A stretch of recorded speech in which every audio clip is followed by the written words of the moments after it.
Külmataad on kindlasti tulemas, ega see tali kuskile taeva ei jää, aga teil on vaja ju sooja, mitte ainult tuppa, vaid näiteks ka garaaži, kuskile laoruumi. Mida siis teha?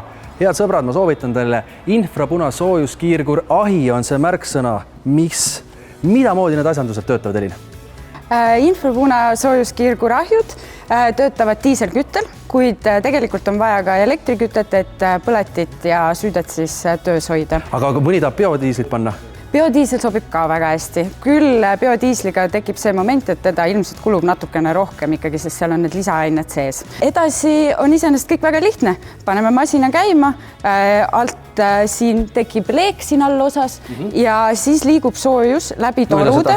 Just, ja selles torudes siis põletatakse ära peaaegu kõik kahjulikud ained, mis tähendab seda, et see, mis siit väljub...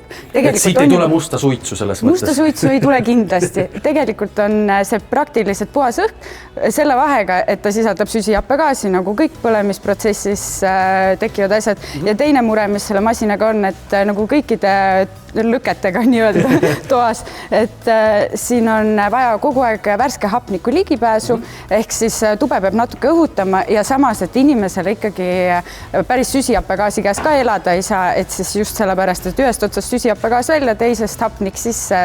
Ehk siis märksõna sellest, kui te tööle panete, siis ärge hoidke uksi aknaid kogu aeg kinni suletuna, vaid vahepeal õhutage ka, et see õhk käiks ringi, et me tuleks värsket hapniku peale, sest muidu ei saa me ise hingata ja ei saa ka see ahi töötada.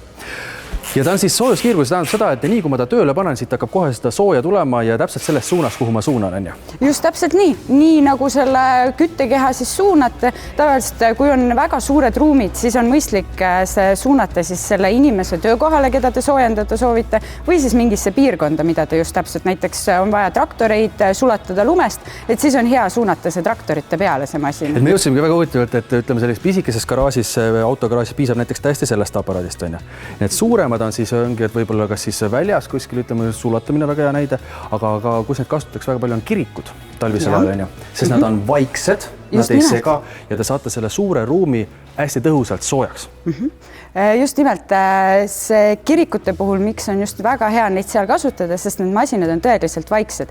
Et kui võtta, et 32 detsibelli inimesele ilmselt ei ütle nagu suurt midagi, aga ütleme nii, et linnulaul või siis metsakohin on 40 detsibelli, ehk siis see masin on vaiksem. Vaiksem veelgi. Ja nagu ikka tänapäeval kõik asjad on meil nutikad, siin peal on ka siis nagu see display olemas, kus sa siis lülitada sisse, ta näitab temperatuuri ja sa paned paika, mis temperatuuri siis seal ruumis, olgu see näiteks garaaž või kirik tahad saada, näiteks ütleme, paneme siit 20 peale ja siis ta hoiabki seda 20, on ju. Ta hoiab seda 20, ehk siis ta tegelikult kütab sul kogu aeg ja kui 20 on saavutatud, siis ta lülitab ennast välja ja nii kui sul temperatuur kukub uuesti 18 peale. Ehk siis 2 kraadi on langenud? Just, et siis lülitab ahi iseenesest ennast uuesti sisse ja kütab sul selle piirkonna siis 20 kraadi juurde tagasi. Ehk siis mina ei pea käima uuesti, paneme teda tööle, jätma seisma, võtan ikkagi täisautomaatika. Elin, jutt väga mõistlik, väga hea, aga nüüd paneks selle ühe aparaadi tööle ka, et mida moodi see tankimine käib, kuhu see kütus tuleb üldse panna ja kuhu siis tuleb kõik vajutada, et me selle siit, mul on äkki külm praegu, ma tahaks sooja saada. Tegelikult on asi väga lihtne. Siit teeme kõrvalt ukse lahti. Nii, ja siin meil on mis asi nüüd siis? Siin on kogu see süsteem, tarkus just. Siin all on kütusepaak, see käib väga lihtsalt lahti niimoodi. Siia valame kütuse sisse. Sellesse pisikesse masinasse läheb 30 liitrit kütust. Ja nüüd ei olegi muud, kui vajutame nuppu. Väiksematel masinatel on peal pihusti eelsoojendi, mis tähendab seda, et kui on väga külmad ilmad, näiteks -15 kraadi, -20 kraadi, siis see eelsoojendi soojendab üles selle pihusti, sest sel juhul tuleb sealt see kütus, mis muidu võib-olla külmaga on natuke tahkeks muutunud. Just, et siis see tuleb väga hästi siia põlemissüsteemi ja siis see masin töötab ka väga hästi. Aga kuulsite? Sooja tuleb ja lihtsalt selline õrn kohin on nagu kuulda, et tõesti ta nagu hästi vaikne. Nagu metsakohin, aga natuke väiksem. Ja selles mõttes, et saite ka teie väga hästi hakkama, et ei pidanud mina kuskilt midagi tõstma ega kangutama, ei ole üle mõistuse midagi keerulist. Et just see on ka selline väga kasutajasõbralik, ütleme niimoodi. Just. Ja need infrapuna soojuskiirgur ahjud on saadaval stokkerites, mis asuvad siis üle Eesti. Ei pea tulema Tallinnas ilmtingimata, vaid näiteks ka Viljandis, Kuressaares, Võrus On esindus olemas?